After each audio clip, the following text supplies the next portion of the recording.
आइए मैं बताने जा रहा हूँ एक कहानी के बारे में। इस कहानी का नाम लक्ष्मी है। लक्ष्मी एक गाय है। इस कहानी के लेखक हैं गुरबचन सिंह जी। इनका जन्म 1937 में पंजाब के भटिंडा शहर में हुआ था। ये पंजाबी भाषा के माने जाने कहानीकार हैं। इनके लेखन की भाषा अत्यंत सहज और सरल है। गुरबचन सिंह जी को साल 2005 में अग्नि कलश कहानी संग्रह के लिए साहित्य अकादमी दिल्ली का पुरस्कार मिल चुका है। लक्ष्मी एक आधुनिक कहानी है। इस कहानी के माध्यम से लेखक ने मानवीय गुणों और मूल्यों का अद्भुत चित्रण किया है। कहानीकार ने दिए गए वचन के प्रति जिम्मेदारी और प्राणियों के प्रति दया की भावना व्यक्त करते हुए पशु प्रेम दर्शाया है। लेखक का कहना है कि अनुपयोगी हो जाने पर भी हमें मानवता दिखाते हुए प्राणियों का पालन पोषण करना चाहिए। लक्ष्मी एक जर्सी गाय है जो अब बूढ़ी हो चली है, दूध देना बंद कर दी है। करामत अली और ज्ञान सिंह मित्र हैं और दोनों एक ही कारखाने में साथ में काम भी करते थे। नौकरी से अवकाश के बाद ज्ञान सिंह ने लक्ष्मी को करामत अली को सौंपा था। रहमान करामत अली का बेटा और रमजानी करामत अली की पत्नी है। बूढ़ी होने के कारण लक्ष्मी ने दूध देना बंद कर दिया है। करामत अली के पास इतने पैसे नहीं थे कि उसको मुफ्त में बिठाकर खिलाता, लेकिन वह उसे बेचना भी नहीं चाहता था क्योंकि लक्ष्मी उसके मित्र ज्ञान सिंह की अमानत थी। इसलिए वह निश्चय करता है कि लक्ष्मी को वह गौशाला छोड़ देगा जहां उसकी अच्छे से देखभाल हो सके। चलिए अब मैं आप लोगों को इस कहानी को सुनाता हूं। उस दिन लड़के ने तैश में आकर लक्ष्मी की पीठ पर 4 डंडे बरसा दिए थे। तैश का अर्थ है आवेश या गुस्सा। वह बड़ी भयभीत और घबराई थी। जो भी उसके पास जाता से हिला उसे मारने की कोशिश करती या फिर उछलती कूदती गले की रस्सी तोड़कर खूंटे से आजाद होने का प्रयास करती। करामत अली इधर 2-4 दिनों से अस्वस्थ था, लेकिन जब उसने यह सुना कि रहमान ने गाय की पीठ पर डंडे बरसाए हैं तो उससे रहा नहीं गया। वह किसी प्रकार चारपाई से उठकर धीरे धीरे चलकर बथान में आया। बथान का अर्थ है पालतू गाय बैल के रहने का स्थान। आगे बढ़कर उसके माथे पर हाथ फेरा, पुचकारा और हौले से उसकी पीठ पर हाथ फेरा। लक्ष्मी के शरीर में एक सिहरन सी दौड़ गई। ओह, कमबख्त ने कितनी बेदर्दी से पीटा है। उसकी बीवी रमजानी बोली, लो चोट की जगह पर यह रोगन लगा दो, बेचारी को आराम मिलेगा। करामत अली गुस्से में बोला, क्या अच्छा हो अगर इसी लाठी से तुम्हारे रहमान के दोनों हाथ तोड़ दिए जाए। कहीं इस तरह पीटा जाता है।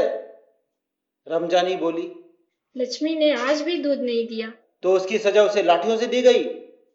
रहमान से गलती हो गई, इसे वह भी कबूलता है।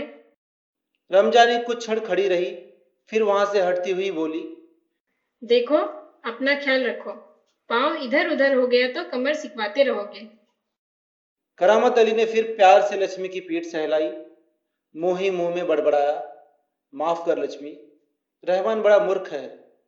उम्र के साथ तू भी बुढ़ा गई है। डेयरी फार्म के डॉक्टर ने तो पिछली बार ही कह दिया था यह तेरा आखिरी बरस है। लक्ष्मी शांत खड़ी अपने जख्मों पर तेल लगवाती रही। वह करामत अली के मित्र ज्ञान सिंह की निशानी थी। ज्ञान सिंह और करामत अली एक दूसरे के पड़ोसी तो थे ही, वे कारखाने में भी एक ही विभाग में काम करते थे। प्राय एक साथ ड्यूटी पर जाते और एक साथ घर लौटते। ज्ञान सिंह को मवेशी पालने का बहुत शौक था। मवेशी का मतलब है कृषि कार्य में उपयोगी तथा दुधारू पशु। प्राय उसके घर के दरवाजे पर भैंस या गाय बंधी रहती। 3 बरस पहले उसने एक जर्सी गाय खरीदी थी। उसका नाम उसने लक्ष्मी रखा था। अधेड़ उम्र की लक्ष्मी इतना दूध दे देती थी कि उसके घर की जरूरत पूरी हो जाने के बाद बाकी का दूध गली के कुछ घरों में चला जाता। दूध बेचना ज्ञान सिंह का धंधा नहीं था। केवल गाय को चारा और दर्रा आदि देने के लिए कुछ पैसे जुटा लेता था। दर्रा अनाज के अंश। नौकरी से अवकाश के बाद ज्ञान सिंह को कंपनी का वह मकान खाली करना था। समस्या थी तो लक्ष्मी की। वह लक्ष्मी को किसी भी हालत में बेच नहीं सकता था। उसे अपने साथ ले जाना भी संभव नहीं था। जब अवकाश में 10-15 दिन रह गए तो करामत अली से कहा, मियाँ, अगर लक्ष्मी को तुम्हें सौंप दूं तो क्या तुम उसे स्वीकार करोगे? मियाँ करामत अली ने कहा था, नेकी और पूछ पूछ, भला इससे बड़ी खुशनसीबी मेरे लिए और क्या हो सकती है। करामत अली पिछले 1 वर्ष से उस गाय की सेवा करता चला आ रहा था।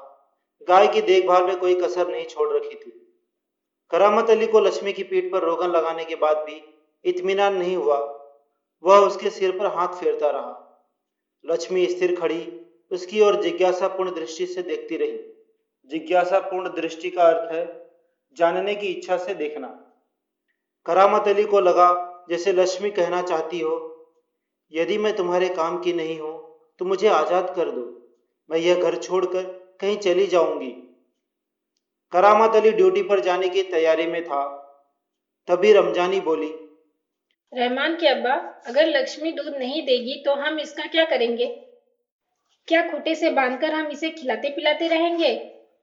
खूंटा का मतलब है मेघ या गाय बांधने का खूंटा। जानवर है, बंधा है तो इसे खिलाना पिलाना तो पड़ेगा ही। जानते हो, इस महंगाई के जमाने में सिर्फ सादा चारा देने में ही 300-350 महीने का खर्चा है। सो तो है। कहते हुए करामत अली आगे कुछ नहीं बोला। घर से निकलकर कारखाने की तरफ हो लिया। रास्ते में वह रमजानी की बात पर विचार कर रहा था। लक्ष्मी अगर दूध नहीं देगी तो इसका क्या करेंगे? यह ख्याल तो उसके मन में आया ही नहीं था कि एक समय ऐसा भी आ सकता है कि गाय को घर के सामने खूंटे से बांधकर मुफ्त में खिलाना भी पड़ सकता है। उसके साथी नईम ने उससे कुछ परेशान देखा तो पूछा, करामत मियाँ, क्या बात है? बड़े परेशान नजर आते हो। खैरियत तो है? ऐसी कोई विशेष बात नहीं है। कुछ तो होगा। क्या बताऊं, गाय ने दूध देना बंद कर दिया है। बूढ़ी हो गई है, बैठा कर खिलाना पड़ेगा, और इस जमाने में गाय भैंस पालने का खर्चा। इसमें परेशान होने की क्या जरूरत है? गाय बेच दो। करामत अली ने हौका भरते हुए कहा, हाँ, परेशानी से छुटकारा पाया जा सकता है। बहुत आसान तरीका है, लक्ष्मी को बेच दिया जाए। हौका का मतलब है दीर्घ निश्वास या लंबी सांस लेना। वह नईम के पास से हटकर अपने काम में जुट गया। करामत अली रात का गया सवेरे कारखाने से घर लौटा। रात की ड्यूटी से घर लौटने पर वह लक्ष्मी को दुहता था। घर में घुसते ही उसने रमजानी से पूछा, क्या लक्ष्मी को अभी तक चारा नहीं दिया? रमजानी बोली, रहमान से कहा तो था। तुम दोनों की मर्जी होती तो गाय को अब तक चारा मिल चुका होता। अगर वह दूध नहीं दे रही है तो क्या उसे भूखा रखोगे? कहते हुए करामत कटा हुआ पुआल, खल्ली और दर्रा आदि ले जाकर लक्ष्मी के लिए सानी तैयार करने लगा। पुआल का अर्थ है धान के सूखे डंठल जिनमें से दाने निकाल दिए गए हों। खली का मतलब है तेल निकल जाने के बाद तिलहन का बचा हुआ हिस्सा जो मवेशी खाते हैं। दर्रा अनाज के अंश। लक्ष्मी उतावली से तैयार हो रही सानी में मुंह मारने लगी। गाय को सानी देकर करामत अली उसकी पीठ देखने लगा। रोगन ने अच्छा काम किया था, दाग कुछ हल्के पड़ गए थे।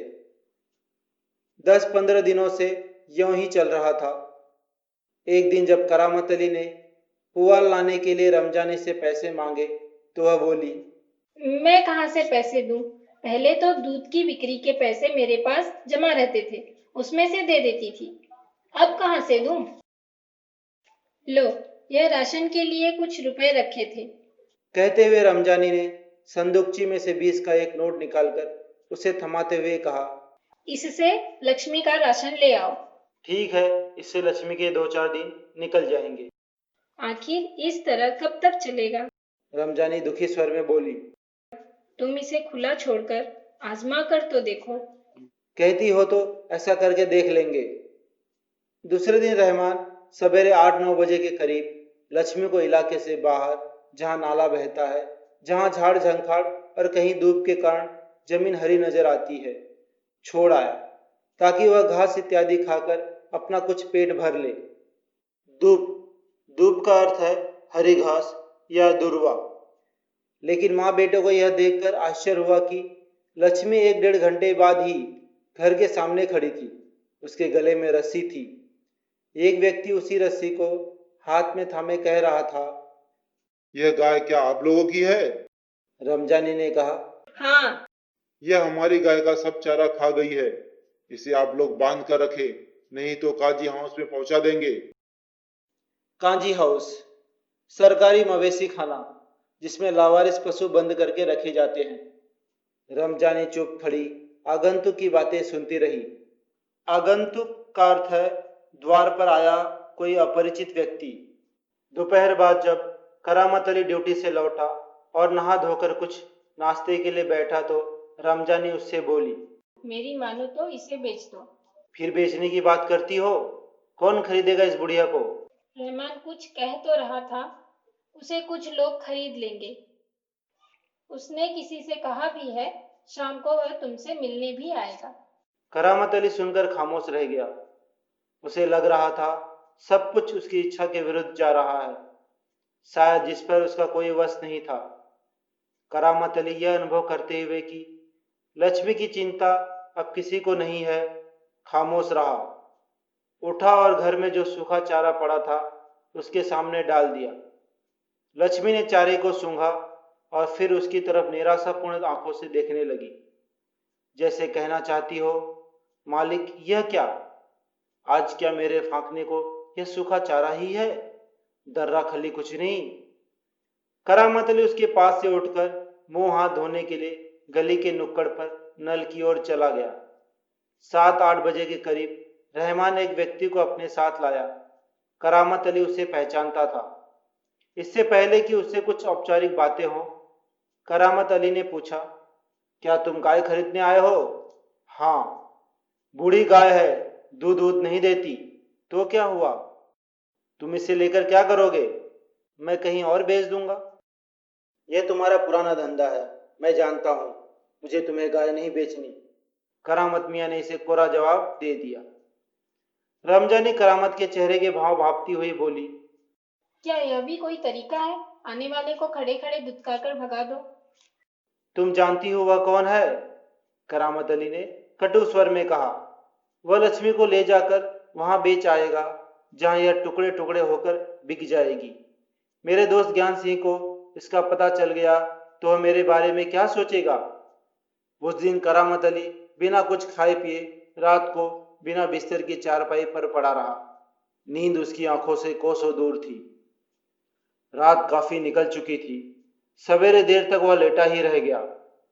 कुछ देर बाद करामत अली ने चारपाई छोड़ी, मुंह हाथ धो घर से बाहर निकल पड़ा। लक्ष्मी के गले से बंधी हुई रस्सी खूंटे से खोली और उसे गले से बाहर ले जाने लगा। रमजानी जो दरवाजे पर खड़ी यह सब देख रही थी, बोली, इसे कहाँ ले चले? करामत अली ने कहा, जहां इसकी किस्मत में लिखा है। वह लक्ष्मी को सड़क पर ले आया। लक्ष्मी बिना किसी रुकावट या हुज्जत के उसके पीछे पीछे चली जा रही थी। वह उसकी रस्सी पकड़े सड़क पर आगे की ओर चलता चला गया। चलते चलते कुछ क्षण रुककर वह बोला, लक्ष्मी चल। अरे गौशाला यहाँ से 2 किलोमीटर दूर है। तुझे गौशाला में भर्ती करा दूंगा। वहाँ इत्मीनान से रहना। वहाँ तो हमारे घर की तुलना में मजे से रहेगी। भले ही मैं वहाँ ना रहूं, पर जो लोग भी होंगे मेरे ख्याल में तुम्हारे लिए अच्छे ही होंगे। मैं कभी कभी तुम्हें देख आया करूंगा। तब तू मुझे पहचानेगी भी या नहीं, खुदा जाने। कहते हुए करामत अली का गला भर आया। उसकी आंखों में आंसू उतर आए। चल लक्ष्मी चल, जल्दी जल्दी पैर बढ़ा। और वह खुद किसी थके मांदे बूढ़े बैल की तरह भारी कदमों से आगे बढ़ने लगा। इस कहानी के माध्यम से लेखक हमें यह बताना चाहते हैं कि अगर प्राणी बूढ़ा हो जाए तो भी हमें उसका पालन पोषण करना चाहिए, उसका ख्याल रखना चाहिए। जिस प्रकार करामत अली ने लक्ष्मी का ख्याल रखा, वह चाहता तो उसे बेच भी सकता था, लेकिन वह ऐसा नहीं कर सका क्योंकि लक्ष्मी उसके दोस्त ज्ञान सिंह की निशानी थी।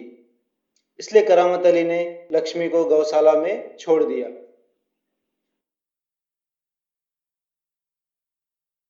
तैश का अर्थ है आवेश या गुस्सा।